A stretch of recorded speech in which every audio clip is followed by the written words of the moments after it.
And here we are, the last MOC in the line of the Summer Waves. My Matanui MOC was, I made him back in the summer other than the mask. So really, he doesn't count as this set. He's his own figure. So the last one that you could purchase at the store, the Mask Maker versus the Skull Grinder, aka Kulta. Ikimu versus Kulta set. I will say, the one slight MOC I did to the Ikimu Mask Maker is the same one I did to all of them. All my protectors is this. I added a longer leg joint here. That's it. Just so he stood a bit taller. You know, looked a bit. He was a bit more posable. Gave him more options. I gotta say, I love this piece on the. I think it's from like a Disney princess set or something. They said like a wheel of a chariot or something. I do like that a lot, and I hope we get a Makuta in this size, like a Mask Maker version of Makuta. Even though I doubt we will, but that could be an easy MOC to do, I suppose. Yeah, this one's really awesome. That's all. That's really all I'm going to say on him, because this isn't why you guys are here. You're probably here for the same reason as I would be if I was watching this video, and that's Kulta. And he looks much better this way, I gotta say. I did give his extra sword the Skull Slicer, because this one thing looks all he really needs. This big ass weapon. I'll start from the bottom. First of all, he was too short. He needed to be filled out a bit more, but not filled out to the point that he no longer looks like a skeleton. For tallness, or let me say I've added these claws just to make him a bit more menacing. A new heel spur, same as the one on Skullbasher.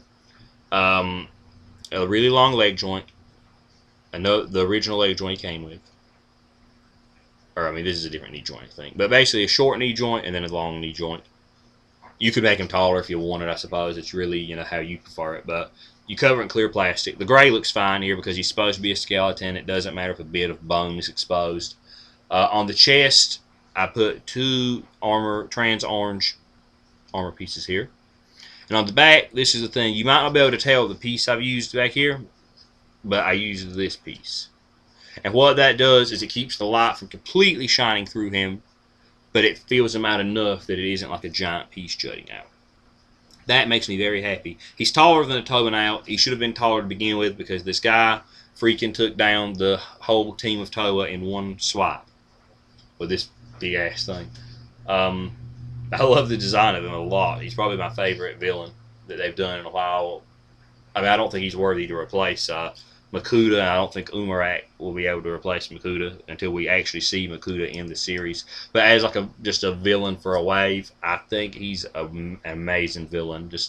I love the fact that there's someone that the Toa would get their ass kicked by that's just one guy, because I mean most of the time it's the Paraka, you know, beat the Mata, I think, in the old series, and I can't remember like all the characters, but it was like a team, usually like the team of Makutas from the Mystica and Fantoka series. I might be wrong, but I don't remember there ever being just one villain that actually beat a team of Toa other than Makuta being that villain. But yeah, this is awesome. I like the horns. He has the same mask, but in a different color than Skull Warrior had.